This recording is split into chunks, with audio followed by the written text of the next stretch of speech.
सनातन गोस्वामी का नियम था कि वे 24 में से 20 घंटा भजन करते थे। आप ब्रजवासियों के यहां से भिक्षा लेते थे और आपका नियम था पकी हुई भिक्षा नहीं लेते थे। एक दिन आप भिक्षा लेने के लिए गए तो एक ब्रजवासी मैया थी, उनके घर में श्री मदन मोहन जी की सेवा विराजमान थी। आप रोज मैया के यहां जब भिक्षा लेने जाते तो जब किवाड़ खुलती थी तो आप बाहर से ही दर्शन करते थे, भीतर छोटे से मदन मोहन जी विराज रहे हैं। आप तो देख करके रोज प्रणाम करके चले जाते थे, इससे अतिरिक्त कोई और अवसर आपको मिला नहीं। पर ठाकुर जी को यह बहुत भाग है, जब किवाड़ खुलती और भिक्षा लेने के लिए सनातन गोस्वामी आते, भीतर खड़े ठाकुर जी की अद्भुत सुगंधी से पूरा घर महक उठता। ठाकुर जी को भागे सनातन गोस्वामी, हमको भाते हैं ठाकुर जी, पर ठाकुर जी को भागे सनातन गोस्वामी। रात्रि में ठाकुर जी मैया की बूढ़ी मैया जो थी उनके स्वप्न में गए और स्वप्न जाके बोले, मैया तुमने मेरी बड़ी सेवा करी, खूब 56 भोग अरोगे, खूब आनंद से प्रेम पायो, लेकिन अब आपके कछु दिना शेष रह गए। मैया को बता रहे हैं ठाकुर जी, मैया से कह रहे हैं कछु दिना में आप तो चली जाओगी वैकुंठ और फिर मैं अकेला रह जाऊंगा। फिर आपके दूर दूर के रिश्तेदार सब यहां पे आके लड़ेंगे झगड़ेंगे कि हम करेंगे सेवा, हम करेंगे सेवा। मैया वहां से अच्छा तो तू मुझे पहले ही कोई और कुछ सौंप जा। तो मैया ने स्वप्न में ही पूछा, जय जय कौन है, कौन ऐसा सुहागन है जिससे आप अपनी सेवा कराना चाहते हैं? तब ठाकुर जी बोले, मैया एक बाबा तो भिक्षा ले वे आवे, सनातन बाबा, वही को तुम मुझे पधरा दे, मैं वही के पास ही अपनी सेवा करवाऊंगा। मैया पहले तो बहुत रोई, बोले मेरी सेवा में कोई कमी है ठाकुर जी? बोले कमी नहीं है मैया, तू बस कछु दिना की मेहमान हो रहे। क्यों? मैया को पहले तो चिंता हुई, बाद में मैया ने विचार किया कि ठाकुर जी सही कह रहे हैं, अगर मैं किसी को नहीं देके जाऊंगी तो रिश्तेदारों की नजर तो गड़ी है, क्योंकि दर्शनार्थी आते हैं, चढ़ावा चढ़ता है, और उस चढ़ावे के लोभ में कहीं ठाकुर जी को कहीं गलत स्थान पर ना ले जाया जाए। अगले दिन मैया ने श्रृंगार किया, भोग लगाया, इतने में ही बाहर सनातन गोस्वामी आ गए थे भिक्षा लेने। तो मैया गई और रोते रोते बोली, बाबा कल रात में स्वप्न में ठाकुर जी आए और आकर के मुझसे कह गए कि मोह तो बाबा दे दो, अब तुम यहीं डटे रही हो, मैं ठाकुर जी को ला रही हूं, उनको सब श्रृंगार सामग्री सब आपको दे रही हूं, ठाकुर जी को ले जाओ, आप ही सेवा करो बाबा। सनातन गोस्वामी बोले, मैया मैया रुको रुको रुको रुको, हमको श्रृंगार करना नहीं आता, हम केवल नाम जप करना जानते हैं, राधे कृष्ण कृष्ण कृष्ण राधे राधे, 20 घंटा यही करवाओ हमसे। अब किसी की रुचि नाम जप में होती है, किसी की रुचि सेवा में होती है, किसी की रुचि कथा में होती है, किसी की रुचि परिक्रमा में होती है, किसी की रुचि भोग में ही होती है। सनातन गोस्वामी बोले, दूसरी बात, सेवा तो सौभाग्य मेरे पास ठाकुर जी आएंगे, पर आपका इतना सुंदर भवन, इतनी बढ़िया व्यवस्था, मैं तो छोटी सी कुटिया में रहता हूं और जमुना जी में बाढ़ आ जाती है तो मेरी कुटिया तो भय और जाती है, उसमें ठाकुर जी को कहां विराजमान करूंगा, मेरे यहां कोई महल नहीं है। और तीसरी बात, मैया मैं तो 20 घंटा आंख बंद करके ध्यान में रहता हूं, आपके ठाकुर को तो सवेरे उठाना पड़े, बाल भोग लगाओ, फिर राज भोग लगाओ, फिर ब्यारू भोग लगाओ, फिर श्रम भोग लगाओ, 8 बार तो ये भोजन करते हैं, मैं किस करूंगा इनकी सेवा? अच्छा मुझे करने में दिक्कत नहीं, मैं तो देखो 4 घंटा ही नियम से बाहर रहता हूं, उसमें ही सेवा कर पाऊंगा, इनसे पूछ लो ये राजी है कि नहीं। भैया बोली, आज मैं ठाकुर जी से बात करूंगी। रात में जैसे मैया सोई, स्वप्न में फिर ठाकुर जी कहा बात है मैया? बोले, बाबा के यहाँ ना तो घर अच्छो बनो भयो, ना भोजन की अच्छी व्यवस्था, रसोई घर भी नहीं है, आप तो 8 बार भोग लगाते हो, आपको श्रृंगार करवाना होता है, ये सारी व्यवस्था उनके यहाँ नहीं है, वो तो 4 घंटा ही नियम से बाहर रहते हैं, तभी आपकी सेवा कर सकते हैं। और हो सकता है मैं तो बढ़िया पोशाक पहनाती हूँ, बाबा तो केवल एक कॉपीन पहनाएगा आप, सर्दी पड़ेगी, जाड़ो पड़ेगा, मैं तो आपके आगे अंगीठी रखती हूँ कोयला की, बाबा तो आपको कंबल उड़ा के बैठा देगो बस, और बाढ़ आ गई तो ऐसा क्या पेड़ के नीचे भी रहना पड़े। ठाकुर जी बोले, मुझको सब मंजूर है, पर रहूंगा वही के यहाँ। यही तो प्रेम होता है।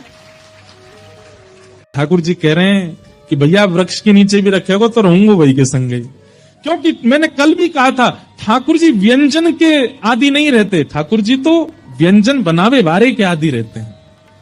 दूसरे दिन मैया के यहाँ जैसे सनातन गोस्वामी आए, मैया तो अपने ठाकुर जी गोद में लेके आई, बोले, बाबा आपकी सारी शर्तें हमारे ठाकुर जी को मंजूर है, रहेंगे आपके पास से। बाबा बोले अच्छा लाओ दो। अब नेत्रों में आंसू भर रहे हैं कि बताओ, मैं नहीं चाह रहा हूं, ठाकुर जी खुद आ रहे हैं मेरे पास। ये मेरे भजन का बल है। अपने हृदय से लगा करके श्री मदन मोहन लाल जी को लेकर के आए। नेत्रों से अविरल अश्रुधार गिरते जा रहे हैं। बोले ठाकुर जी, झोंपड़ी से महलों में जाते हुए लोगों को देखा, पर महल से झोंपड़ी में आते पहली बार देख रहा हूं। चौकी भी नहीं है एक बैठाने के लिए, नीचे फर्श पे ही गोबर का ऊंचा सा एक बना दिया चौकटा, उसी पे बैठा दिए ठाकुर जी। सनातन गोस्वामी के हाथ पैर कांप रहे, कहीं ठाकुर जी को कोई दिक्कत नहीं हो जाए। जल की व्यवस्था कर दी। अब बोले अब क्या भोग लगाऊं, मुझे तो सब्जियां भी बनानी नहीं आती। मैं तो आटा लेके आता हूं, यमुना जल में मार करके मोटा सा आटा टिक्कर बना करके और रज में भीतर धर देता हूं। 2-2 दिन में उसी में से निकाल के पाता रहता हूं। इनका कैसे भोग लगाऊं मैं। सनातन गोस्वामी जाते और जाकर के आटा लेके आते, आटे में यमुना जल डाल के, ना नमक डालते ना कुछ, उसको मार के खूब मोटा टिक्कर बनाते, उसको बढ़िया कंडों में उपलों में सेक करके टिक्कर बन जाता, वही ठाकुर जी के आगे धर देते। जय जय जय पाऊं मैं तो। कहां 5 प्रकार की सब्जी, 3 प्रकार के मिष्ठान, 2 प्रकार की नमकीन और 2-2 प्रकार की रोटी पाने वाले ठाकुर जी अचानक से टिक्कर पे आ गए। 4 दिन तक ठाकुर जी का टिक्करों का ही भोग लगा। 4 दिन बाद ठाकुर जी सनातन गोस्वामी के ध्यान में आए, नेत्र बंद करके जप कर रहे थे। जैसे ही ठाकुर जी आए, सनातन जय जय, आपकी सेवा बढ़िया चल रही है, कोई दिक्कत तो नहीं है, आप सुखी हो, आप आनंद में हो। ठाकुर जी बोले हाँ है तो सब बढ़िया, कोई आनंद कोई दुखी नहीं। और जय जय आपकी आवाज ऐसी काहे को लग रही है, बहुत दबी दबी सी। बोले वो कहा 4 दिन से रूखे टिक्कर पा रहे हैं ना, गले में इर्ज गए हमारे। इर्ज ना समझते, गले में अटक गए हैं। अरे जय जय, मैं कहा आज्ञा करो। और नेक वाह में जो है का नमक डाल दे करो आटे में, नमक डाल के फिर जल से मार दिया करो, थोड़ा तो नेक स्वाद आ जाएगा उसमें। सनातन गोस्वामी बोले पिछले 40 साल से तो मैं केवल आटा ही पा रहा हूं, मैं नमक तो भी डाला नहीं, पर आपकी आज्ञा कल से नमक लाऊंगा। भिक्षा लेने गए, आटा लिया, सनातन गोस्वामी सुनो थोड़ा नमक और दे दो। मैया बोली आ गया चटोरा घर पे, अभी तो नमक की क्या चले, अभी देखना क्या क्या आएगा तुम्हारे यहाँ। अब तो महाराज नमक लेकर के गए, जाकर के आटा बोर के ठाकुर जी को पवायो। 4 दिन 5 दिन तक ठाकुर जी बढ़िया, अब तो टिक्कर में नमक है पाते हैं। 4-5 दिन बाद ठाकुर जी फिरते ध्यान में आ गए और खांसते भय आए। सनातन गोस्वामी बोले जय जय, जाड़ो लग गो आपको, ठंड लग गई है। नहीं जाड़ा ठंड तो नहीं लगी है, पर भैया देखो बहुत बढ़िया लग रहा है, हमको कोई दिक्कत नहीं, हम बहुत प्रसन्न है। 24 घंटा में एक बार भोजन मिलता है, प्योर डाइटिंग चल रही है हमारी। लेकिन ठाकुर जी ने ऐसा तो नहीं बोला, वो तो मैं बोल रहा हूं। लेकिन भाई आटा जो है ना, ये पेट में जाता है, जगह जगह चिपक जाता है, इसलिए उसमें घी लगाया जाता है ताकि सब जगह से बढ़िया प्रेम से निकल जाए। नेक घी लगा दे करो वह में रोटी में। ठाकुर जी मेरे पास घी कहां से आया, लेकिन मैं कोई नहीं, भिक्षा में लेके आऊंगा। भिक्षा लेने गए, आटा लेके आए, नमक लेके आए। मैया से मैया नेक्स्ट तो घी दे दो। घी का एक सुंदर डिब्बा दे दिया। आप तो महाराज टिक्कर बनते हैं, उसमें घी और लगता है। अच्छा सनातन गोस्वामी तो पिछले 40 साल से साधारण पाते थे, लेकिन अब वे भी पाते हैं तो उनको कहते हैं भाई स्वाद तो है, आनंद तो आ रहा है। और फिर चिंता होती है कि कहीं ऐसा नहीं हो मेरी जीभ चटोरी हो जाए इनके चक्कर में। अब तो घी लगा के पान लगे।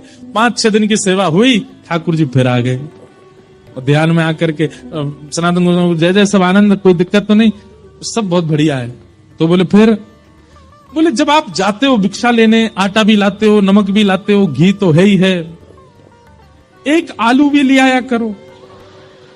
और जब टिक्कर सेकते हो तो उसमें जो धीमी धीमी आंच रहती है उसमें आलू डाल दिया करो, वो आलू भुन जाएंगे, भुन के उनके छिलका अलग करके मीड़ के उसमें नमक डाल करके दे दिया करो। सनातन गोस्वामी बोले फिर 6 दिन बाद कहोगे नींबू भी ले आओ, फिर कहोगे चीनी भी ले आओ, फिर कहोगे मालपुआ बनाओ, अब कहोगे फिर रसगुल्ला बनाओ। ठाकुर जी आप चलो, आपको वापस नहीं छोड़ के आऊं महलों में। और महाराज जैसे ही ठाकुर जी गोद में उठाए वापस ले जाने के लिए, प्रत्यक्ष श्याम सुंदर प्रकट हो गए और मदन मोहन प्रकट होकर के बोले, मैं रूखी रोटी में ही राजी हूं, रहूंगा तुम्हारे पास से, जाऊंगा नहीं यहां से, यहीं रहूंगा। हाँ हाँ। बिहरत निस दिन कुंज गलिन में, ब्रज जन मन सुख धाम, मदन मोहन को रूप निरख, सनातन बलि बलि जाए। ऐसे हमारे श्री मदन मोहन लाल, बोलो मदन मोहन लाल की।